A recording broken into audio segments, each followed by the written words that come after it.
Today, we're delighted to have with us Dr. DeWitt Williams on our Regional Conference Retirement Plan podcast, Conversations. And we feel this is special because Dr. Williams has a very rich and diverse ministry. Well, I was born in Philadelphia. Okay. Poor family, as a matter of fact. My father, we were squatters. We were renting the house across the street. My father looked over there and he said, "I don't think anybody lives over there." He said, "Nobody's going in and out for the last couple months." So he went that night and unscrewed the window, and went down in the basement, and a lot of bugs and stuff down there. And he was able to move in and moved his family in. That was 1940. And we lived there for 7 years. Brothers and sisters, I had my sister Sophie, Sophie Calhoun Bush. She was oldest, and my brother Morgan. And then I was right under Morgan. Then Clinton. I don't know if you knew Clinton Williams. And then Richard. And then Elisa. So you're one of how many? One of six. One of six. The third one of six. Okay. And for a while, I was right in the middle because Lisa is about 15 years younger than all of us. So now tell me this, how did you move from that setting then to Oakwood and then to ministry? Well, I always wanted to go into Oakwood, but we didn't have money. Okay. And surprisingly, on the very night that we had graduation night, my father and I went there Tuesday night, and I got two little scholarships. Okay, good. And they had what they called the senior work day. All the seniors worked, and they gave me the money. And then a ladies group in Willow Grove. So I really had no hopes before. Wanted to go, had no hopes, but they called me. So what year was that? 1957. 1957. Okay, so now I know you went to Oakwood. 1957. 50 years there, so it's there you received your call to ministry? Yes, I kind of had a feeling that I was going to go into ministry. My father was pushing me to go into ministry. He wanted to be a minister. My mother was kind of pushing me to become a doctor, medical doctor.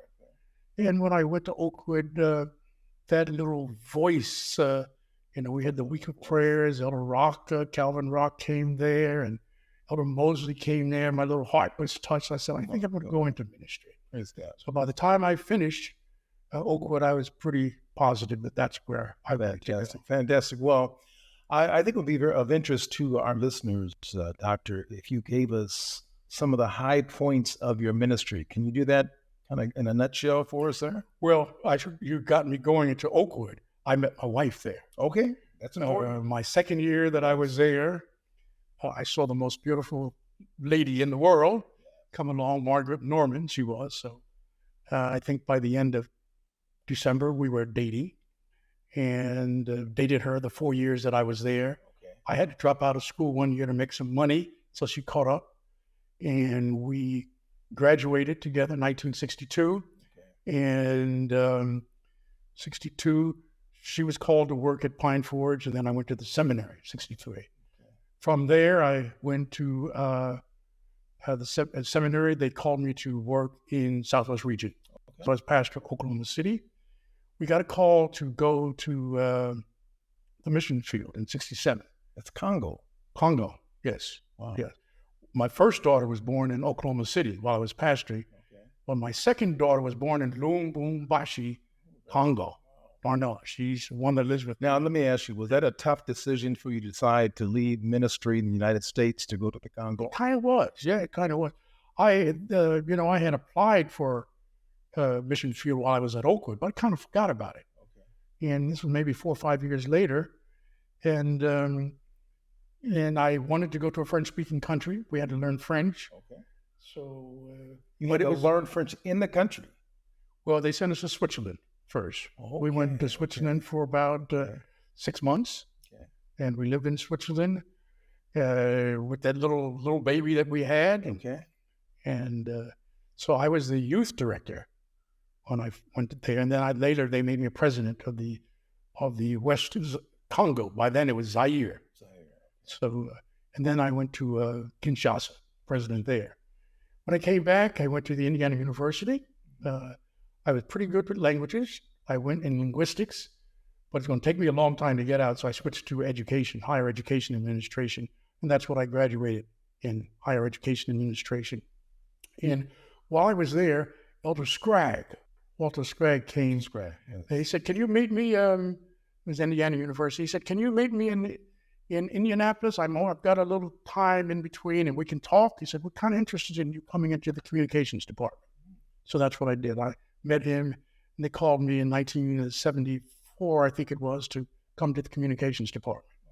Then they called me back again to go to the mission field, and I went back again, and I was president of the Central African Union, which were the countries of Rwanda and Burundi. We stayed there for 3 years, and we came back and went into the health department. So I'm actually a health man. I spent most of my 46 years of ministry. A lot of people know you as a health man. Health director. Yes, that's right. I was 7 years in the General Conference as an associate, and then the rest of my time, maybe 32 years, in the director of North American Division Health Ministries.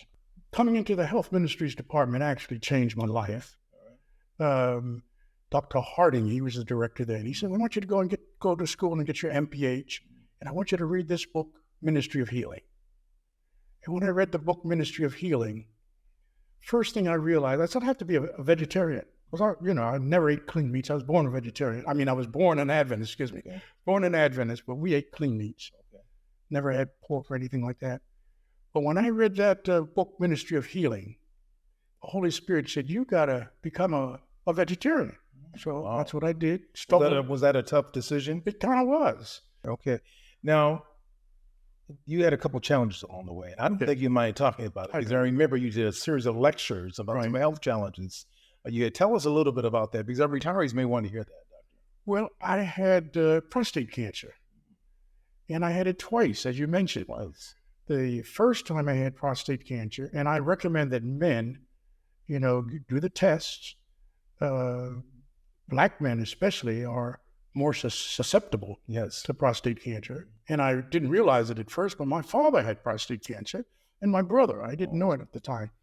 So the first time I had it, I went to the proton beam. I thought that, it's Loma Linda, right? Loma Linda. I said, this is, and a number of people that I knew, men that I knew, has gone there. Sure. Even Ella Wilson. You did. So I went there. It's a 8-week situation. I have to go for 8 weeks. Bill Scales told me where to stay and everything. So Cleveland had been there. I think Bradford. I don't know if I should call names. But so I went there for 8 weeks. But lo and behold, 10 years later, my doctor told me, he says, your PSA is starting to go up. He said, let's keep an eye on that. Wow. So I went, every 6 weeks. He said, your PSA is really going up now. He said, I think you need to go and do some tests. And I couldn't believe it. I had prostate cancer. It was a shocker. So I think the first time was 1997. So it was 10 years later. I went back 2007. And so the once you have been radiated, and that's what the proton beam is, it's radiation. Right. It's sort of like burning if you ever take a paper and kind of burn it, you see the way, and they said warps and browns around there. Sure. They said I couldn't have surgery. So I did find a team in Dr. Eastham in New York City that did surgery. Yeah. So it was kind of traumatic. Isn't it true that if they do it the second time after you had radiation, very dangerous? Yes, it was dangerous. Yeah. Did they do the radical prostatectomy when they took the whole thing out then? Yes, they took the whole thing out. I was anointed. Wow. I asked pastors there to come and anoint me. Oh. I didn't know what was going to happen. When did you retire, and what was that like with the retirement? Well, I retired. I went in and told my director when I was 65, that I was going to retire. And I thought about it. I said, I'm strong and everything. I enjoy my work. Work is a blessing. Mm-hmm. Most people talk about, I want to retire at 30 and 40. Yeah. Work is a blessing. Sure. So I went back and told him, I said, I'm not ready to retire. Give me 5 more years. I said, is that all right with you? That's another term. Yeah, another term. He said, fine, do another 5 years. So I retired. I was going to retire in 2005, and I think I retired in 2010. I was 71. Okay. And work is a blessing. You go to work, you have your friends there. At the GC, we had a wonderful cafeteria. I wasn't eating 2 meals a day then, but so it was a blessing. I retired in 2010 after 46 years of service with the church. Wonderful. And I actually, one of the things that I missed the cafeteria, and I missed the technical guys who do the IT, who helped me with my computer. One of the things that I wanted to do, I think his name was Del Johnson. We'd have those meetings, and he would tell you, don't have a lot of debts when you retire. That's right. So I paid off everything. Paid off my house, paid off my car, and paid off any bills that I had. But isn't it true you've always been kind of a sharp financial person, watching your finances? Yeah, that's one of my I've favorite seen it through the years. Romans, is it 13:8? Owe no man anything but to love one another. So I never liked debt. Mrs. White said, shun debt like the leprosy. Wherever I was, pastor, we paid off. I don't believe in debt. If a lot of ministers would argue and say that you need to have debt, and it's hard to live. I don't owe anything on this house. Don't owe anything on my car. Don't owe anything. Owe no man anything. And the point is, you can find ways to do that. Oh, yes.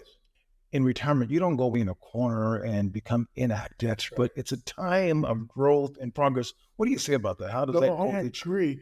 My physical strength is going down. I can feel that. I can't jog like I used to. Okay. I can't lift like I used to. But there are things that I can do. I have a little bit more finances than I had before. Okay. And there are causes that really that you give to? I give to. Okay. Yes. I have a monthly they take it out regularly, 3ABN. Okay. In Loma Linda, Oakwood. I have a 100 committee of 100. Yeah, for Oakwood. Yes. For Oakwood, set it up in honor of my wife. Okay. And I'm actually toying with the idea of making a trust there at Oakwood. What are two of the most difficult things for you to deal with in retirement? Well, the two most difficult is to know that your strength is failing and that your memory is failing. If I haven't seen you in a long time, I can't call your name right away like I used to. Now, if I sit there a little bit, talk to you, the name will come back. Oh, yes, I remember who you are. I usually know who they are, but I don't know your name. I understand. And your son tells me, he says, Doc, he said, I can't remember that, somebody I haven't seen in 20 years. I think he's trying to. But that's a good point, though. Yeah. And I think retirees, it bears them hearing it that, when you were 30 and 40, if you forgot something, people say, oh, you just forgot it. But if it happens when you're 70 or 60 or 70, they say, something's happening, Yeah. Does that scare you? How do you feel about that? No, I'm ready. I believe I'm ready for it. My grandmother used to sing a song, I want to die easy when I die. I want to die easy when I die. And she did. I don't want somebody to shoot me and I'm in pain, I want to go quickly and not particularly quickly, but I want to go easy. But isn't that I'm ready for it? Isn't that really controlled by your belief in God? Yes. The fact that whatever happens to you, it's within his permissive will. And he will give me the strength to bear it. I believe that. He'll give me whatever. If I should go, as I say, 84, I think I've surpassed 80. And what do you want people to remember you for? I like being a temperance person. Good. A temperance person. I lived a temperate life. Good. I was a self-controlled life. Self-temperance means self-control. I controlled my finances. I controlled my strength. I tried to control my family. I tried to control my desires so that God and His Holy Spirit live in me. And I want to be known as somebody who loved the Lord and gave himself for the church. Father in heaven, we thank you for this privilege of prayer. We thank you for the life that you have given to us. And we thank you that you died so that we might have life more abundant. We ask, Lord, that you would pray for those who might see this interview. We ask that you would help them to see that you've given to each one of us gifts and abilities. And we need to share these gifts and these abilities, our time, our money, our talent, whatever we have, so that we can give the good word that Jesus is coming back and to take us back to where there will be no more death and no more dying, a place where we can see our loved ones once again. We thank you for life again, and we thank you for all that you have done for us. In Jesus' name we pray. Amen. Amen.